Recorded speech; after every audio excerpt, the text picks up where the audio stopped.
Yan, magandang hapon. Karating lang po namin dito sa bahay namin mga idol. Galing po, pero sa work namin, kakarating ko lang. Nagbihis na po ako.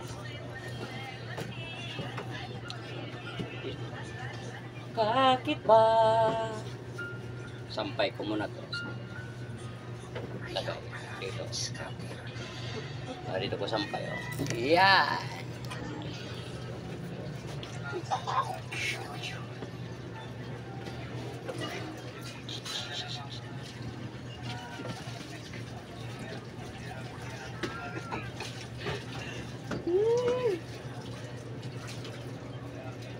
Tanggal mo na medyas mga idol. Yan. Kakarating ko lang galing sa work namin. Thank you Lord.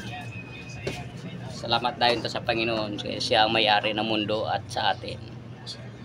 Hanggang dito lang video ko mga idol. Salamat po sa inyo sa pagpanonood. God bless you.